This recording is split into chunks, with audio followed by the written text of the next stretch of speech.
Hi అండి. Telugu stories లైబ్రరీకి మీ అందరికీ స్వాగతం. ఈరోజే కనుక మీరు ఈ ఛానల్ని చూస్తూ ఉన్నట్టయితే, మీకు ఛానల్ నచ్చినట్టయితే సబ్స్క్రైబ్ చేయగలరు. ఇప్పుడు మనం వినబోయే సీరియల్ అర్ధాగ్ని 5వ భాగం. రచన శాంతి స్వరూప్ గారు. మా కటిక పేదరికం మీకు సాకుగా దొరికింది. మమ్మల్ని ఉద్ధరిస్తున్నట్టు అందరి ముందు నాటకం. అసలు రహస్యం బయటపడకుండా ఈ తెరలు అడ్డం. ఎందుకండి ఈ కిరాతకం? అనూహ్య ఆగ్రహ వాగ్ధాటికి కేశవచిత్రుడు కొంతసేపు దిమ్మెరపోయాడు. సమ్మెట దెబ్బలు తిన్న సీనా రేకులాగా. ఈ తాళి మన సంప్రదాయానికే ఎగతాళి. మీ లోపం మీ వాళ్ళందరికీ తెలుసు. అయినా నన్ను కళ్ళకు గంతలు కట్టి బగ్గీకి బిగించే గుర్రంలా వాడుకున్నారు మీరు, బావగారు, మామగారు. అనూహ్య మాట పూర్తి కాకముందే ఆమె చెంప చెళ్ళుమంది. ఆ దెబ్బ కూడా చాలా గట్టిగా తగిలింది. తన్నిన బంతిలా పడింది నేల మీద. మగతనం లేని మగాడివి నువ్వింతకన్నా ఏం చేయగలవు? నీ అన్నకు నన్ను అర్పించి వేదాలు వల్లిస్తావు. వెక్కిళ్ల మధ్య నేలకు తల కొట్టుకుని బిగ్గరగా ఏడుస్తూ పడిపోయింది. కేశవచిత్తుడు చితికిన మనసుతో గుళ్ళోకి వెళ్ళి కూర్చున్నాడు. ఆ రాత్రి అక్కడి వెన్నెల వెలిసిపోయిన సున్నంలా ఉంది. అనూహ్య అలా ఏడ్చి నేల మీదే నిద్రపోయింది. ఏ ఆడపిల్ల ఊహించని రాత్రులు అనూహ్యకు ఎదురవుతున్నాయి. మర్నాడు పొద్దున్న రాత్రంతా అలాగే పడున్న అనూహ్యను తట్టి లేపాడు కేశవచిత్తుడు. ముళ్లపంది రాసుకుంటే కలిగే గగురుపాటు, జుగుప్సతో అనూహ్య ముఖం తిప్పుకుని అటువైపుకు తిరిగింది. అనూహ్య, నన్ను సరిగా అర్థం చేసుకో. నువ్వన్న ప్రతి మాట స్ఫటికంలాగా నిజం. కానీ అవసరం అటువంటిది. లేచి స్నానం చేసొద్దాం, చాలా అనునయంగా పలికాడు కేశవచిత్తుడు. నాకిక ఒకే స్నానం. నేను కంకాళంగా మారిన తర్వాతే, లేదా నీ విధవనై ఉండనైన తర్వాత. అనూహ్య తన కోపాన్నంతా అలా వెళ్ళగక్కుతోంది. ఆమెను మెల్లగా పట్టి లేపి నది దగ్గరికి నడిపించుకెళ్ళాడు. కేశవచిత్తుడి పట్టు విడిపించుకోవాలని ప్రయత్నించిన అనూహ్యను ఆవరించినటువంటి అలసట, నీరసం ఎదురు తిరగనివ్వలేదు. గొలుసు కట్టేసిన సింహంలా గింజుకుంటూ మెట్ల దాకా నడిచి అక్కడ మొండికేసి కూర్చుండిపోయింది. అనూహ్య, నువ్వు వేదమంత్రాలు ఉచ్చరిస్తూ పౌరోహిత్యం నరిసే వారింటి ఆడపడుచువి. అనవసరంగా ఆవేశపడుతున్నావు. కానీ ఈ పద్ధతికి వేద అనుమతి ఉంది తెలుసా? కేశవచిత్తుడు అనూహ్య పక్కన రాతి మెట్లపైన కూర్చుంటూ అన్నాడు. ఆమె ఘనీభవించిన శిలాజంలా వింటోంది. మనసు, మేధస్సు అన్నీ మొద్దుబారిపోయి. మనం ఒక వ్యవస్థలో చేరేదాకా మన వ్యక్తిగత భావాలకి పూర్తి స్వేచ్ఛ ఉంటుంది. ఆ తర్వాత ఆ వ్యవస్థ నియమాలకు లోబడి నడుచుకోవాలి. కేశవచిత్తుడు పాఠం చెప్తున్నవాడిలా ఆగాడు. అనూహ్య, ఋగ్వేదంలో నీ మీమాంసకు సరైన వివరణ ఉంది. ఇమాంత్వమింద్రమీడ్వ సుపుత్రాం సుభగాం క్రదు దశాస్యాం పుత్ర వాదేహి సతీ మేకాదశం కృది. దీనర్థం నీకు తెలియదన్న భావంతో వివరిస్తాను. వివాహిత స్త్రీ తన పతితో సంభోగించి సుపుత్రుని పొందాలి. అందుకే ఏదైనా అవాంతరం కలిగితే ఆమె అతనుగాక మరి 10 మందితో నియోగం చెందేందుకు అనుమతి ఉంది. అయితే ఇది కేవలం సంతానోత్పత్తి కోసమే పరిమితం. కేశవుడు ఆగాడు. తన మాటల ప్రభావం అనూహ్యపైన ఎంతటి ప్రభావాన్ని చూపించాయో చూద్దామని. హిమశిఖరం మీద మంచు కురిసినట్టుంది అనూహ్య. మరో మాట, అధర్వణ వేదంలో ఒక శ్లోకంలో ఆదే వృగ్ణ్య ప్రతిగ్నిహ ఇది శివాపస్సుభ్య సుయమా సువర్ఛా ప్రజావత్ వీర్ నీరసూర్దేవృకామాస్సో నేను మగ్నింగార్వం పత్యం సపర్యాని. ప్రియంగా ప్రవర్తిస్తూ వేదపుత్రుల్ని కనమని దేవరుడి పతికి కనమని ఆదేశించారు. వేదమే అనుమతిచ్చిన సందర్భంలో నీకింక వేరే అనుమానాలు అనవసరం. కేశవచిత్తుడి మాటల్లో తన వెనకాలన్న గుబురు పొదల్లో కదిలిన అలజడిని గమనించలేదు. జడివాన లాంటి తన ధోరణి ఆపకుండా, అన్నిటికంటే మించి నీవు మాటల చాతుర్యంతో నాకు భ్రూణహత్య పాతకం అంటగట్టావు. అనూహ్య కళ్ళెత్తి చివ్వున చూసింది. పెళ్ళైన తర్వాత మగస్పర్శే లేదు, ప్రాణి ఉద్భవించనే లేదు. అయినా నేను పసిప్రాణిని చంపించానా అన్న ప్రశ్న ఆమె కళ్ళల్లో వెలిగింది. భారత కథలో పైలుడు తన శిష్యుడికి ఋతుస్నాత అయిన తన భార్యను కలవమని శిష్యుడైన ఉదంకుడికి చెప్తూ ఋతుస్నాత అయిన తర్వాత కలవని పక్షంలో అది భ్రూణ హత్యకు సమానమని వివరిస్తాడు. అలాగే యయాతి శుక్రుడికి చెప్తాడు. ఋతిమతి అయి పుత్రార్థము పతిగోరిన భార్య ఎందు బ్రతికూలుండై ఋతు విఫలత్వము చేసిన యతనికి మరి భ్రూణ హత్య ఎగునండ్రు తిథుల్. సరిగ్గా అదే జరిగింది ఈ విషయంలో. అన్న ఇతరును సహకరించుంటే ఈసారికి నీకు ఋతుస్నానం తప్పేది, నన్ను భ్రూణహత్య పాతకం నుంచి తప్పించేదానివి. ఇప్పుడు చూడు, అన్ని విధాలా చేటు తెచ్చావు నీ అతి తెలివి వల్ల. కేశవచిత్తుడు మెల్లగా లేచి మెట్లు దిగి నది వైపు నడుస్తూ మళ్ళీ వెనక్కొచ్చి ఆఖరి మాటగా చెప్తున్నాను. యజుర్వేదంలో అశ్వమేధ యాగ ప్రాముఖ్యత వివరించే శ్లోకం ఉంది. గణానాంత్వా గణపతిగిం హవాను హే ప్రియాణాంత్వా ప్రియపతిగేం హనో మహే నిధీనాంతాన నిధిపలిగిం హవామహే వసోమను అహ మజాని గర్భదము త్యమజూసి గర్భదం అని. రాజ్యక్షేమం కోరి యజమాని పత్ని అశ్వమేధ యాగానికి ఉపయోగించే అశ్వంతోటే సంభోగిస్తుంది. ఇది అంతకంటే హేయమైంది కాదు కదా. నేను నా కుటుంబానికి రాజుని, నువ్వు నా పత్నివి. నా గ్రామం, నా రాజ్యం, దాని క్షేమం కోసం నేను చేసిన యజ్ఞం, వివాహం, యాగాశ్వం నా అన్నయ్య అనుకో. ఎటు చూసినా నీ మీమాంసకు అర్థం లేదు. ఆలోచించు. నేను స్నానం చేసొస్తాను, నువ్వు కానిస్తే వెంటనే తిరుగు ప్రయాణం అవుదాం. కేశవచిత్తుడు అన్ని మెట్లు దిగి నది దగ్గరికి నడిచి వెళ్ళాడు. అక్కడ ఒక చిన్న తెప్పలాంటి దోణి తేలుతోంది. దాంట్లో కూర్చుని తెడ్డు వేస్తూ నీటి ప్రవాహానికి వాలుగా ముందుకు వెళ్ళాడు. ఆ ప్రయాణం అతని తత్వానికి ప్రతీక. అనూహ్య అహల్యల శిలారూపం ధరించిన మృతికలా ఉంది. మనసు మోగగా రోధిస్తోంది. భర్త అనర్హుడు, పైగా ఏవో ఉటంకించి తన మనసు నొప్పని పనికి పురమాయిస్తున్నాడు. తన పేదరికం, ఒంటరితనం, ఆడతనం సంకెళ్ళుగా తన జీవితాన్ని కేవలం కంచె తీగల పొలంగా మారిన ఆ క్షణం. మృత్యువు ఎందుకు సొంతం చేసుకోదు అని విలపించింది. మనసు శిలలా మోగగా రోధిస్తోంది. కళ్ళు గాజు గుళ్ళలా తేర్చుకుని దేనిని చూడటం లేదు. ఆ క్షణంలో అక్కడ ఒక కారు మేఘం నేల మీదకు దూకింది. అనూహ్య మొద్దుబారిన తన ఇంద్రియ జ్ఞానాలని జాగృతం చేసే లోపలే వానచినుకు దూకుడు నుంచి ఎట్టి పరిస్థితుల్లోనూ తప్పించుకోలేని చిటారు కొమ్మ ఆకులాగా ఆ దూకుడికి అదిరిపోయింది అనూహ్య. పొదల గుబురులోంచి ముందుకు దూకిన ఆగంతకుడు తాటికల్లు కోసం చెట్టునెక్కే గీత కార్మికుళ్ళ అనూహ్యను 2 చేతులతో పట్టుకుని ఆక్రమించాడు. నోరెత్తి అరవబయింది. మాట పెగల్లేదు. తంత్రులు తెగిన వీణానాదంలాగా. ఆగంతకుడి బలిష్టమైన భుజాలు అనూహ్యను అప్పడాల కర్ర రొట్టెను వెడల్పు చేయటానికి పదే పదే బలంగా ఒత్తినట్టు నలిపేశాయి. అనూహ్య శరీరం ఆ ఒత్తిడికి, ఒరిపిడికి రవ్వలు చిమ్మే ఆకురాయిలా స్పందించింది. మనసు లోతు పొరల్లో ఎక్కడో సాగర గర్భంలో చమురు నిక్షేపంలాగా ఆ రాపిడికి ఆనందం రగులుతున్న లవణాలతో ముప్పటి రుచి సంతరించుకున్న సాగర తరంగాల్లా కన్నీళ్లు ఊపికొచ్చాయి. ఏది జరగటానికి తానంతగా ప్రతిఘటించిందో, ఏ అనుభవాన్ని ఆకాశపు అంచునంత దూరం ఉంచిందో ఆ అనుభూతి అశనిపాతమై శతకోటి కోట్ల పిడుగుపాటై తన శీలధనాన్ని దహించింది. ఏ మగ స్పర్శ కోసం తానంతగా తప్పించింది, ఆ స్పర్శ పరస్పర సర్పసదృశ్యమై ఎదురొచ్చిందో అంతా ఒక అరాక్షర వ్యవధిలోనే జరిగింది. నిరంతరం కొనసాగే ఈ సృష్టి కార్యానికి కాలం కేటాయించేది ఆ అరాక్షర వ్యవధే. వర్షించిన మేఘంలాగా తేలికైపోయి అతను లేచి నిలబడ్డాడు, చెదిరిన పంచె సవరించుకుంటూ. అనూహ్య గొంతులో ఏడుపు సన్నగా వానతుంపరలా మొదలై జడిబానలాగా తారాస్థాయిని అందుకుంది. అనూహ్య నలిపిన ఉలిపిరి కాగితంలా ఉంది. ఆమె చెక్కిళ్ల వెంబడి ధారగా కురుస్తున్న కన్నీళ్లు సాగర ఘోషకు ప్రతీకలు. ఆగ్నేయి, నువ్వెందుకు ఏడుస్తావు? నేను చేసింది అబలపైన అత్యాచారం కాదు. వేదశాస్త్ర ప్రకారం నీకు నాకు ఈ సంగమానికి అనుమతి ఉంది. పేరు తెలియని ఆగంతకుడు అనూహ్యతో అంటున్న మాటలకు అనూహ్య జుగుప్సగా ఒక్కసారి చూసింది. దాదాపు 6 అడుగులెత్తు, చామానుఛాయ రంగుతో ముఖంలో ఏమీ రాని పసివాడికి విజ్ఞాన బోధన చేస్తున్న ఆచార్యుడి వదనంలో కనిపించే ప్రశాంతత అనూహ్యను నివ్వెరపరిచాయి. ఆగ్నేయి, ఋగ్వేదంలో నియోగ విధానం ఇందుకు సమ్మతిస్తుంది.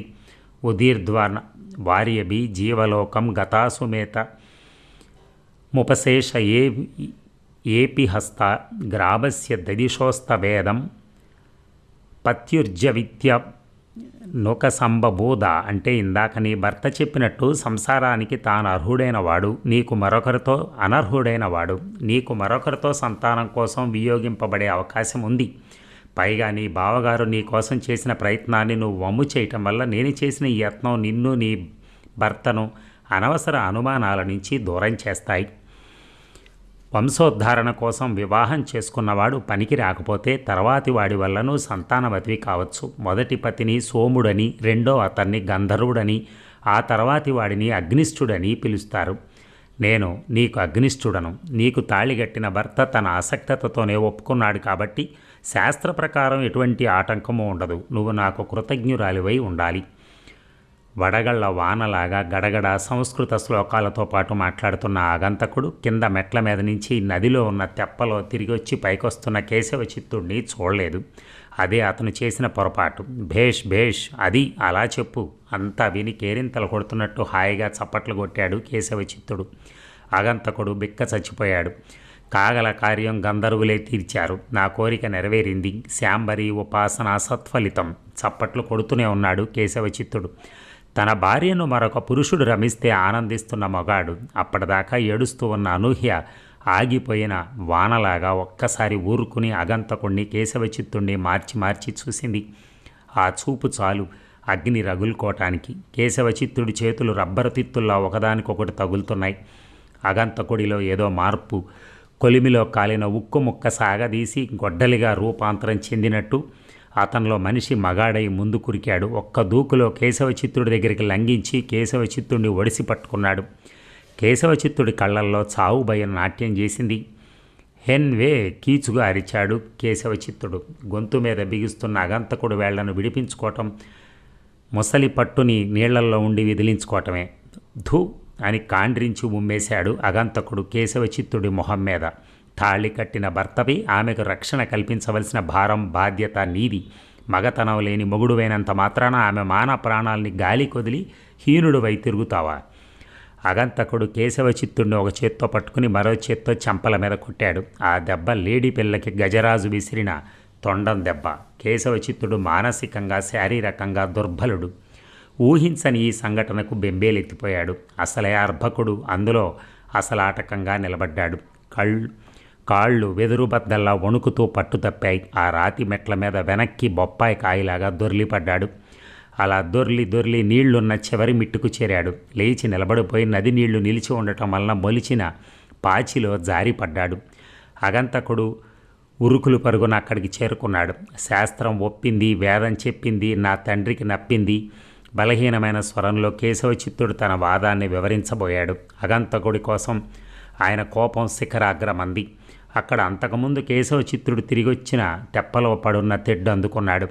నీ చేతగాని తనానికి ఆ శాస్త్రం వేదం ఒక మిష. పరాయివాడు నీ భార్యను ఆక్రమిస్తే చూస్తూ సంతోషించే నీవు మగజాతికి కళంకం. శాసన ప్రకారం ఆమెకు నేనిప్పుడు అగ్నిష్ట భర్తను. ఆ అగ్ని ఆమె. మీతో బంధాలన్నీ అగ్నిలో దహించుకున్నట్టే నా పత్నికి నేను నియుక్త భర్తను. ఆమె వైపు కన్నెత్తి చూసే పరాయి మగాడిని చూస్తూ ఊరుకోను. అరుస్తూ అగంతకుడు తెడ్డుతో కేశవచిత్తుడి తల మీద 4-5 సార్లు మోదాడు. కేశవచిత్తుడు కూలిపోయాడు. ఆ నిర్జన ప్రాంతంలో తన భాషలో అంతటి వేదజ్ఞాన వివరణ ఇస్తున్న అగంతకుడి సాహసానికి బిత్తరపోయిన అనూహ్య, నన్ను చెరిచావు, నా కుంకుమ కూడా చెరిపేస్తావా అని అనూహ్య ఏడుపు గొంతు పెగిల్చుకుని అరిచింది. ఆ గొంతు అమృతం నింపిన మధుర శంఖం పూరించినట్టయింది. అనూహ్య వారింపు విన్న అగంతకుడిలో విచక్షణ అప్పుడు కళ్ళు తెరుచుకుంది. చేతిలోని తెడ్డును పడేసి కింద పడ్డ కేశవచిత్తుడి దగ్గరే మోకాళ్ళ మీద కూర్చుని చూశాడు. రాతి మెట్లకు తలలో బాదుకుంటున్న ప్రతి అల నదిలోకి తిరిగిపోతున్నప్పుడు కేశవచిత్తుడి రక్తాన్ని గుర్తుగా తీసుకెళ్తున్నాయి. అగంతకుడి దెబ్బలు తట్టుకోలేక వెనక్కి పడ్డ కేశవచిత్తుడి మెడకిందుగా కోసుగా ఉన్న రాయి దిగబడింది. కళ్ళు తేలేశాడు కేశవచిత్తుడు. కంకాళంలో మారుతున్న ఆ కాయాన్ని చూసిన అగంతకుడు వెంటనే రాయి తగిలిన తీతువులా ఎగిరి తెప్పలోకి దూకి తెడ్డు వేసుకుని నదీ ప్రవాహపు ఓలులో పారిపోయాడు.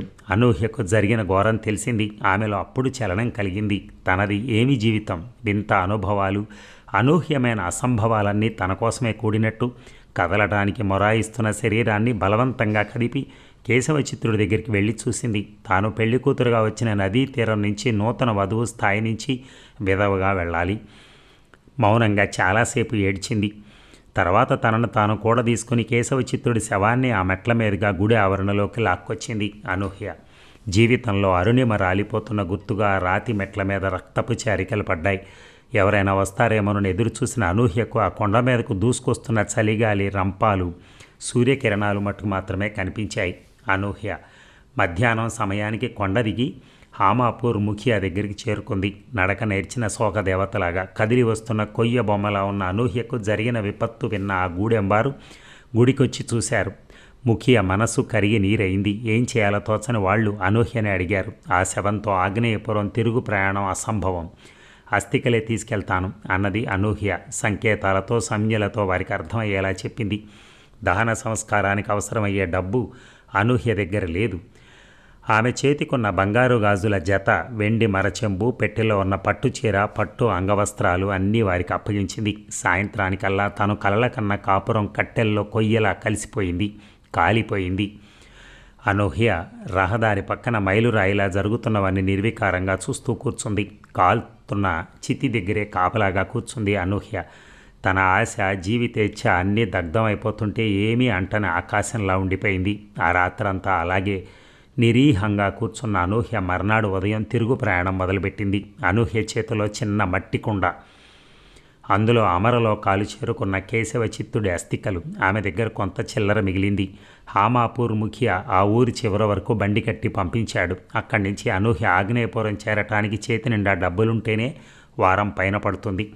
నదిలో నీటి చుక్క ఆవిరై, మేఘమై, వాన చినుకై చివరికి మళ్ళీ నేలకు చేరినట్టే అనూహ్య తిరిగి తనే అత్తిల్లు చేరాలని తీర్మానించుకుంది. ఆమె తన జీవనయాత్రని ఆ అస్థిక పాత్రతో ప్రారంభించింది. కాలం దినరాత్రి దీపాలార్చి వెలిగిస్తోంది. ఆగ్నేయపురంలోని కలవరం రాయి విసిరిన కొలనులో అలల అలజడిలా మొదలైంది. సంగమేశ్వర సిద్ధాంతి గారితో సహా అనూహ్య కేశవచిత్తుడి జాడ తెలియక కంగారు పడ్డారు. అప్పటికి దాదాపు 40 రోజులైంది. శివచిత్తుడు తన స్నేహితుడిని హోమాపూర్ పంపించి వెతికించాడు. ఎటువంటి సమాధానం ఇవ్వలేదు అక్కడ వారు.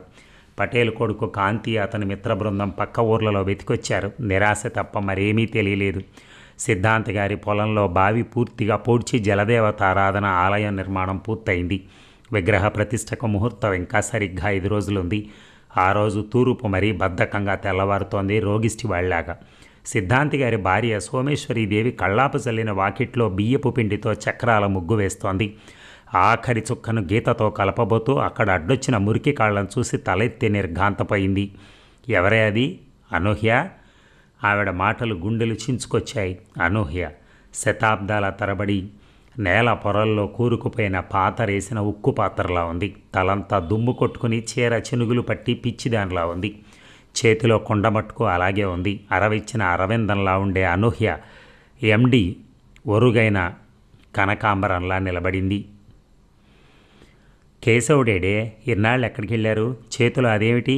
అత్తగారు కురిపిస్తున్న ప్రశ్నల వర్షంలో నీరసించిన గొంతుతో అనూహ్య సమాధానంగా వారు లేరు అంటూ కన్నీళ్లు ఎండిపోయిన కళ్ళతో చేతిలో కొండ ముందుకు చాచింది. దాని మూతలా కట్టిన గుడ్డ తొలగించి చూసిన సోమేశ్వరీదేవి ఆ వీధి గింగురుమనేటట్టుగా వెర్రి కేక పెట్టింది. నా కొంప ముంచావు గదే మొదనష్టపదాన, నా కడుపులో చిచ్చు పెట్టిన జ్యేష్ఠాదేవివి నువ్వు.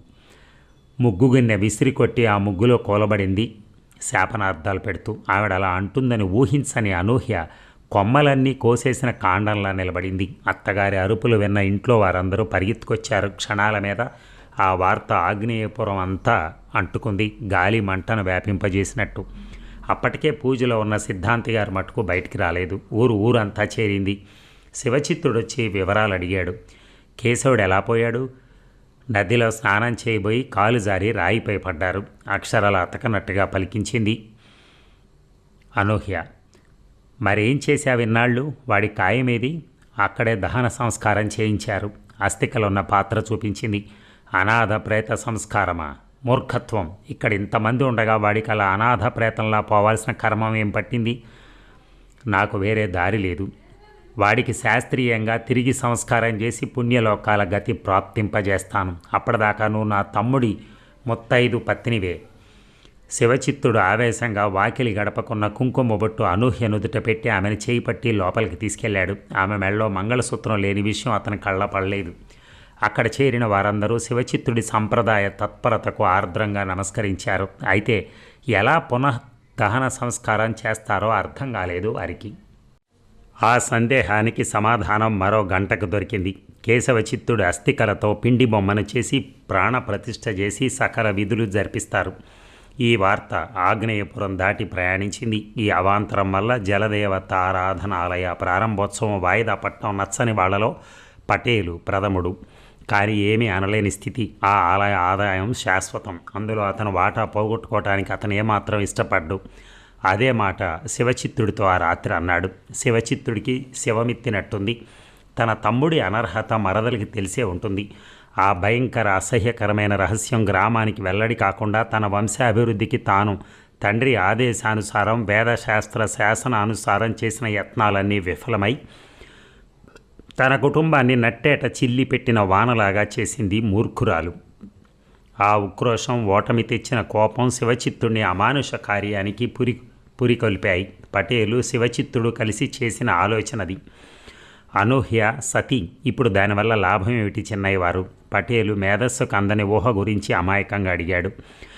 ఎక్కడ జలదేవత ఆలయం వెలయవలసిందో అక్కడే సతీదేవత ఆలయం వెలుస్తుంది. కొన్ని ఏళ్ల క్రితం సతీ సహగమనం చేయించేవాళ్ళు. మళ్ళీ పురాతన సాంప్రదాయాన్ని తిరిగి మనం నెలకొల్పుతాం. చిన్నయ్య వారు పెద్దయ్య వారు ఒప్పుకుంటారా? పటేలు కళ్ళల్లో సతీ దేవతాలయ ఆదాయం మెరిసింది. దీనికి పురాణ దృష్టాంతరాలున్నాయి పటేల్ గారు. విక్రమార్కుడి చెట్టి భార్యలు, భారతంలో మాద్రి, చిత్తోడు రాణి పద్మిని, అంతఃపురవాసినులు, ఇలా ఎన్నో. మన దేశంలో కూడా ఉన్నాయా చిన్నయూరు? వరంగల్, ఖమ్మం ప్రాంతాల్లో జరిగిన చరిత్ర ఉంది. మన ఆగ్నేయపురంలో జరిపించిన ఘనత మనకే దక్కుతుంది. ప్రజలు మెచ్చద్దు. సతీదేవత ఆలయాలు రాజస్థాన్ ప్రాంతంలో ఇప్పటికీ ఉన్నాయి. దీర్ఘకాల రోగగ్రస్తులకు, గొడ్రాళ్లకు, పిల్లల జబ్బులకు అది అమృతప్రాయమైనటువంటి దివ్య ఔషధం. సతీ చితి భస్మం తీసుకున్న వారికి అమర పరం ఖాయం. ఇక ఆలస్యం లేదు. నేను నాన్నగారిని అడిగి ముహూర్తం నిర్ణయిస్తాను. పటేల్ గారిగా అన్ని ఏర్పాట్లు చేయించాల్సింది మీరే. శివచిత్తుడు తన పథకానికి పటిష్టమైన రూపం కల్పించాడు. పటేలు దాన్ని ఆచరణలో పెట్టాడు. మర్నాటికల్లా ఆగ్నేయపురం అగ్నికుడ్యంలా ఉడికిపోయింది. అరుదైన సతీ ఆలయం సిద్ధాంతి గారి పొలంలో వెలవబోతోంది. సంగమేశ్వర సిద్ధాంతి గారు ముహూర్తం సరిగ్గా మరో వారానికి నిర్ణయించారు. ఈ నిర్ణయం పట్ల ఆగ్నేయపురంలో అందరూ దేవత దిగొచ్చినంత ఆనందంగా స్వీకరించారు. ఒక కాంతి తప్ప. అతనిలో మనసు పురికొస మెలిపెట్టినట్టు బాధపడింది. అతనిది సముద్ర ఘోష ముందు సంగీత స్వరాలాపన. ఈ వార్త విన్న అనూహ్య విరక్తిగా నవ్వుకుంది. క్షణక్షణం మరణించే కంటే ఇలా ఒకేసారి దహించుకుపోవటం క్షేమం. విముక్తి, స్వేచ్ఛ. రోజు తర్వాత రోజు చెట్టు నుంచి ఆకుల్లా రాలిపోతున్నాయి. ఆగ్నేయపురంలో సతీదేవత వెలుస్తోంది. చుట్టుపక్కల ఊర్ల నుంచి జనం తండోపతండాలుగా తిరణాల ప్రజలు చేరుకుంటున్నారు. సిద్ధాంతి గారి పొలం జాతర స్థలంగా మారిపోయింది. డేరాలు వేసొచ్చిన జనాలకి రకరకాల తినుబండారాలు, వస్తువులు అమ్ముతున్నారు. ముహూర్తవ తేదీ దగ్గరకొచ్చింది. ఇక 3 రోజులే ఉంది. వచ్చిన ప్రతివాడు అనూహ్య దర్శనం చేసుకోవాలని, ఆమెను తాకి ఆశీర్వచనం పొందాలని తోసుకుని తొక్కిసలాడుతున్నారు. అనూహ్యను పట్టుచీరతో అలంకరించి సిద్ధాంతి గారింటి వాకిల్ లోపల ముందు లోగిల్లో కూర్చోబెట్టారు.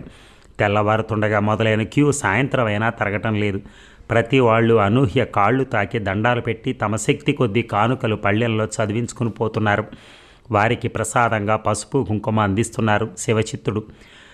పసిపిల్లల్ని అనూహ్య కాళ్ళ మీద పడేస్తున్నారు. ముసలివాళ్ళు సాష్టాంగ పడుతున్నారు. ఆడామగా తేడా లేకుండా ఒకరికంటే మరొకరు ఆ స్పర్శ కోసం, ఆ దర్శనం కోసం పరితపిస్తున్నారు. ఈ తతంగం అనూహ్యకు విరక్తిని పెంచింది. రాత్రి దాటితే తనను అవతారమూర్తిలా భావిస్తున్నారు. ఈ వార్త తెలిసిన అనూహ్య తండ్రి అయోధ్య రామయ్య పరిగెత్తుకొచ్చాడు. కానీ ఆయనకు అనూహ్య దర్శనం లభించడం చాలా కష్టమైంది. ఆగ్నేయపురం పొలిమేరల్లోనే పటేల్ గారి పటాలం గ్రామంలోకి పోలీసులు, ఇతర అధికారులు రాకుండా ఏర్పాట్లు చేసుకున్నారు. ఇంకొక రోజుందనగా రాత్రి 10ంటికి అనూహ్య తండ్రిని చూసింది. ఆమెలో అట్టడుగునున్న మమకారం భూమి పొరల్లో ఉండే జలధారలాగా కదిలింది. ఏమిటి ఘోరం తల్లి?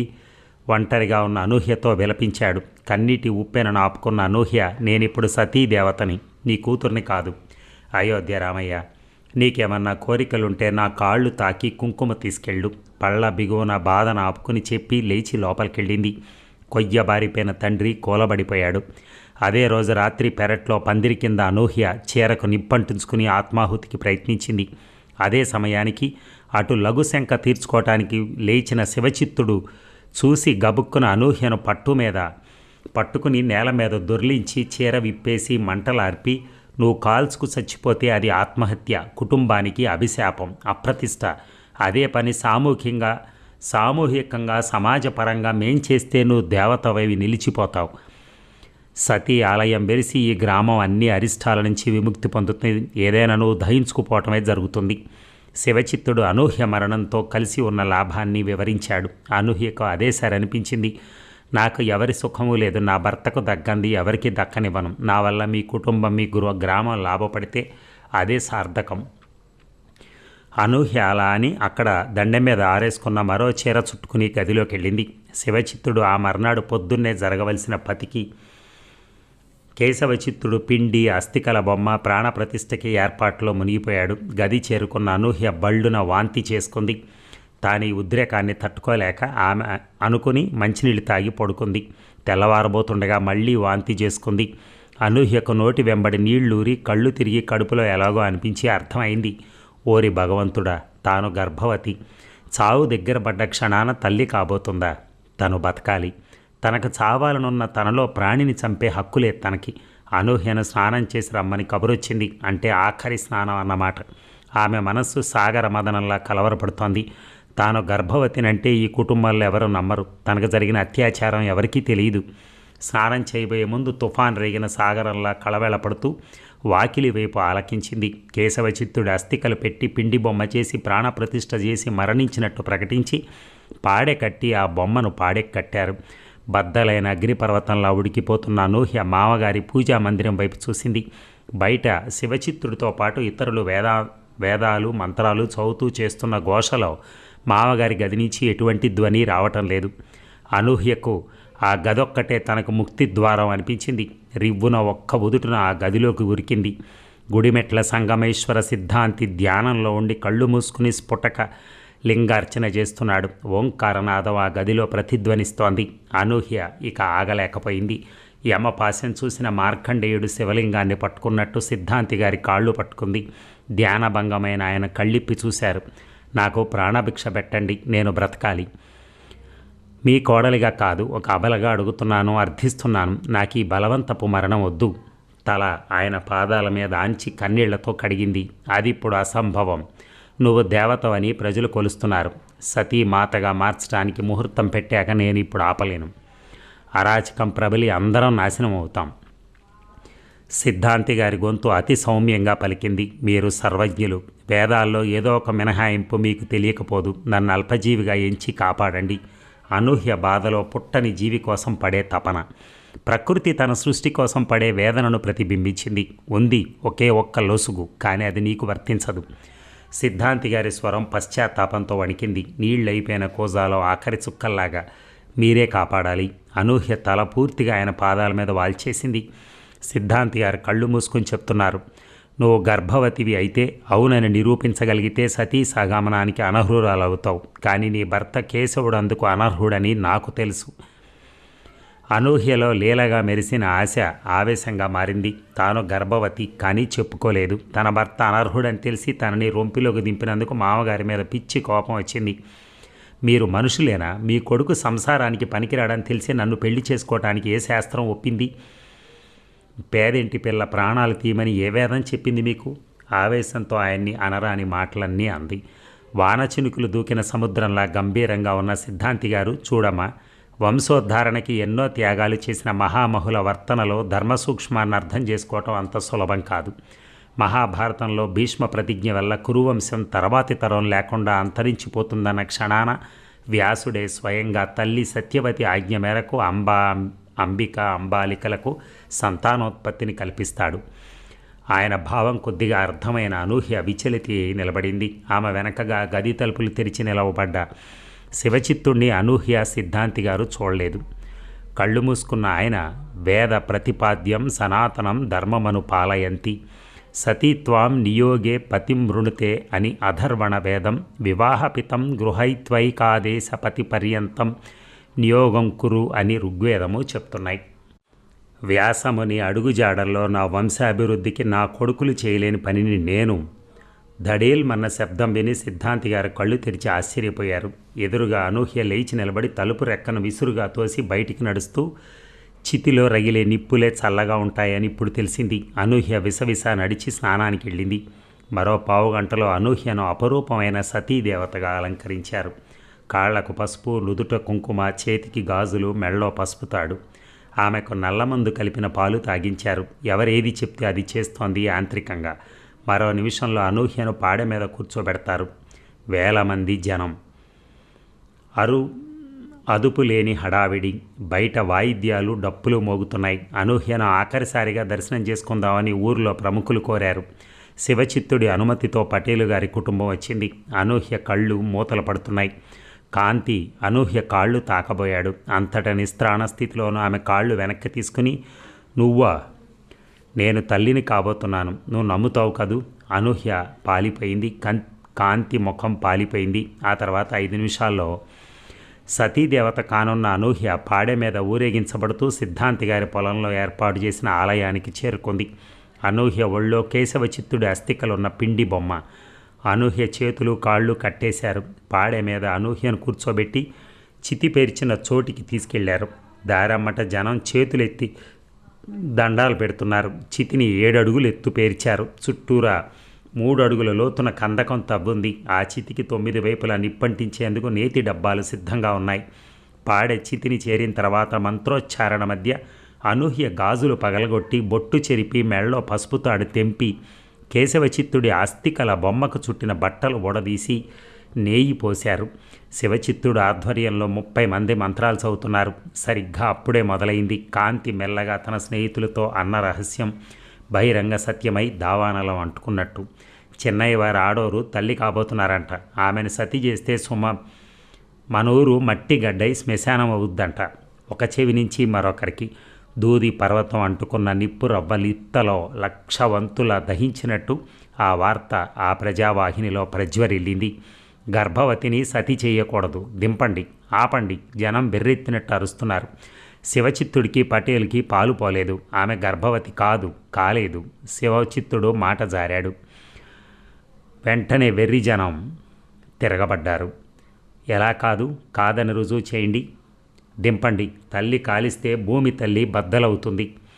జనం పిచ్చిగా పైకి రావడంతో బెదిరిన శివచిత్తుడు అనూహ్య ఎట్టి పరిస్థితుల్లోనూ తల్లి కాలేదన్న ధీమాతో, సరే ధన్వంతరి దగ్గరికి తీసుకెళ్దాం, ఆమె గర్భవతి కాదని రుజువైతే మీరెవ్వరూ ఇంక అడ్డు రాకూడదు అని అనూహ్యను చితిపై నుంచి దింపించాడు. కాండం లేని కొమ్మల సొమ్మసిల్లిపోయిన ఆమెను ఆగ్నేయపురంలో ధన్వంతరిగా అందరికీ మందులించే సంగమేశ్వర సిద్ధాంతి గారింటికి తీసుకొచ్చారు. అయితే ఈ హడావిడిలో అంతకుముందు అక్కడికి చేరుకున్న ఓ అగంతకుడు అనూహ్యను దూరం నుంచి చూసి ఆగ్నేయి అని పిచ్చిగా పరిగెత్తడం ఎవరూ గమనించలేదు. అనూహ్యను మోసుకొస్తున్న వారికంటే ముందు శివచిత్తుడు గబగబా పరిగెడుతూ సిద్ధాంతి గారి దగ్గరకు వచ్చి గోడ తగిలిన గోళీకాయలా ఆగిపోయాడు. సంగమేశ్వర సిద్ధాంతి ఎవరితోనూ రహస్యంగా మాట్లాడుతున్నాడు తన పూజా మందిరంలో. సంగమేశ్వర సిద్ధాంతి గారు, ఆపండి అక్రమాన్ని, లేదా మీ రహస్యాన్ని బట్టబయలు చేస్తాను. అగంతకుడు బెదిరింపు స్వరం చాలా కఠినంగా ధ్వనిస్తోంది. నిర్మల శర్మ, నేను నీకు రాసిన ఉత్తరం చూపించి ఇంత రభస చేస్తావనుకుంటే నిన్ను అసలు ఆ పనికి నియోగించకపోదును. సిద్ధాంతి గారి మాటలు చాలా పరితాపంగా ఉన్నాయి. సంగమేశ్వర సిద్ధాంతి గారు, మీకు ఆంతరంగిక శిష్యుడని నన్ను నీ కోడలికి నియుక్త పతిని కమ్మని రాశావు. ఆ పని నెరవేర్చాను. కానీ మగజాతిగా మచ్చగా ఉన్న నీ కొడుకు మరీ ఇంత అర్భకుడు అనుకోలేదు. దెబ్బ కొట్టానే కానీ ప్రాణాంతకం అవుతుంది అనుకోలేదు. వాడి ప్రాణాలు తీసి పారిపోయి ఇప్పుడొచ్చి నా ప్రాణాలు తీస్తున్నావు. కాదు, ఆమె వియుక్త పతిగా కాపాడుకుందామని ప్రయత్నం. ఆమెను నా భార్యగా తీసుకెళ్తాను. గర్భవతి అని ప్రకటించు చాలు. నిర్మల శర్మ, జనం ఊరుకోరు. నిన్ను నన్ను రాళ్లు పెట్టి కొట్టి చంపుతారు. సిద్ధాంతి గారి మాటలకు శివచిత్తుడు అడ్డు తగిలాడు. నాన్నగారు, మీరు అనుకున్నట్టు ప్రజలు రాక్షసులు కారు. అనూహ్య గర్భవతి అవునో కాదో తేల్చుకోమని సతికానున్న చితి మీద నుంచి దింపారు. శివచిత్తుడికి జరిగింది స్థూలంగా అర్థమైంది. వంశోద్ధారణ కోసం తండ్రి తనను శాసన పరిధిలో బంధించినట్టు తనకు తెలియకుండా మరదలపైకి మరొకరిని ప్రయోగించాడు. అది అత్యంత రహస్యంగా. అది బెడిసి ఈ ఉపద్రవం వాటిల్లింది. శివచిత్తుడు మరో మాట మాట్లాడకుండా నిర్మల శర్మ చేయి పట్టుకుని ఆ గది నుంచి బయటికి లాక్కొచ్చాడు. జనసముద్రం సిద్ధాంతి గారింటి ముందు ఉప్పెన వాకిట్లోకి దూకుతోంది. అనూహ్యను ముందు వరండాలో పడుకోబెట్టి పెద్దయ్యవారు చూసి చెప్పండి, చిన్న కోడలు తల్లి కాబోతోందా? పటేలు గొంతు పదును రంపం రాతి మీద రాసినట్టుగా పలికింది. చూస్తానుండండి అంటూ నాడి పట్టుకుని గుండె చప్పుడు విని శ్రద్ధగా పరీక్షించాడు. నిశ్శబ్దం, తుఫాను ముందు ప్రశాంతత. అందరూ ఆతృతగా భయంగా ఫలితం కోసం ఎదురు చూస్తున్నారు. నిర్మల శర్మ నిశ్చలంగా ఉన్న ఆ జనవాహినిని చూసి అతనిలో వణుకు పుట్టింది. శివచిత్తుడు మట్టుకు అక్కడ లేడు. మరో 2 నిమిషాల్లో అనూహ్య గదిలో అన్నీ కలియజూసి వెతికి ఆమె పరుపు కింద దాచుకున్న మంగళసూత్రం తెచ్చాడు. సంగమేశ్వర సిద్ధాంతి గారు ఏదో రసం తన మందుల పెట్టెలోంచి తీసి బలవంతాన అనూహ్య చేత తాగించారు. వెంటనే వాంతి చేసుకుని మెలకు తెచ్చుకుంది. నేను గర్భవతిని, నేను తల్లిని కాబోతున్నాను, నన్ను కాపాడండి అని వెర్రిగా అంది. కొండపై నుంచి పడుతున్న రాయి శబ్దం చేసినట్టు. జనం మునివేళ్ల మీద నిలబడ్డారు. శివచిత్తుడు మెల్లగా తాను తెచ్చిన మంగళసూత్రం నిర్మల శర్మ చేతికిచ్చి, తమ్ముడు, ఈ అరిష్టానికి కారకులైన మమ్మల్ని క్షమించి ఈ నీ ఇల్లాలని ఏలుకో అన్నాడు. సిద్ధాంతి గారు మళ్ళీ పరీక్ష చేసి అనూహ్యని తానే లేపి పడకుర్చీలో కూర్చోబెట్టి, మా చిన్న కోడలు గర్భవతి, ఆమె భర్త. ఆగిపోయిన సిద్ధాంతి గారి వాక్యాన్ని శివచిత్తుడు పూరించాడు. నా సోదరుడి నిర్మల శర్మ. మీ అందరి సమక్షంలో వారికి పునర్వివాహం శాంభరి ఆలయంలో జరిగిన గాంధర్వ వివాహానికి ఇది సర్వసమ్మతమైన ఆమోదం. నిర్మల శర్మను అనూహ్యకు తాళి కట్టమని పురమాయించారు. అక్కడ చేరిన జనానికి సగం అర్థమైంది, సగం కాలేదు. అయినా తల్లి కాబోతున్న ఒక అబల ఆహుతి ఆపినందుకు ఆనందిస్తూ పౌరోహితులు అందించిన అక్షింతలు చల్లారు. గుడిమెట్ల సంగమేశ్వర సిద్ధాంతి గారు ఇహైవస్తం మావియౌష్టం విశ్వమాయుర్ వ్యస్నుతం క్రీడంతౌ పుత్రైర్ నస్త్రభిర్ మోదమానౌ స్వేగృహే మనస్ఫూర్తిగా ఆశీర్వదించారు. వాయిద్యాలు మోగాయి. ఆ సందడిలో అక్కడ లేని ఒకే ఒక వ్యక్తిని ఎవరూ గమనించలేదు, శివచిత్తుడు. ఒంటరిగా నడుచుకుంటూ సిద్ధాంతి గారి పొలంలో సతీదేవత ఆలయానికి సిద్ధంగా ఉంచిన చితి దగ్గరికి చేరుకుని పేర్చిన కట్టెలపైన నేతి డబ్బాలు కుమ్మరించాడు. అగ్గిపుల్లలతో నిప్పంటించాడు. ఎండు పుల్లలు, మంచి నెయ్యి, దూది చొప్ప అంటుకున్నట్టయి బగ్గుమన్నాయి. అంతే, ఒక్క ఉదుటున ఆ అగ్నిశిఖలోకి ఎగిరి దూకాడు. ఆ బడబాగ్ని ఒక్కొక్క అణువును దహిస్తూ ఉంటే వాన చినుకులు బురద కడిగేస్తున్న ఆకుల అనుభూతి చెందాడు. ఆగ్నేయపురం ఆ ఆత్మాహుతిని చరిత్రగా చెప్పుకుంది. ఆ చరిత్ర చెక్కిన ఈ అక్షరాలు మగాడి బలహీనత దాచుకునే తెర వెనకాలుండే రాక్షసత్వాన్ని ఒలికించాయి. అక్షరానికి మధ్య అంతరిక్షం అంత మిథ్య. ఆ మిథ్యలోంచి ఉద్భవించిన ఒక సత్యం, వధ తప్పించుకోలేని ఆడపడుచులకు అంకితం. మరి ఈ సీరియల్ సమాప్తం. Thank you very much. ధన్యవాదాలు.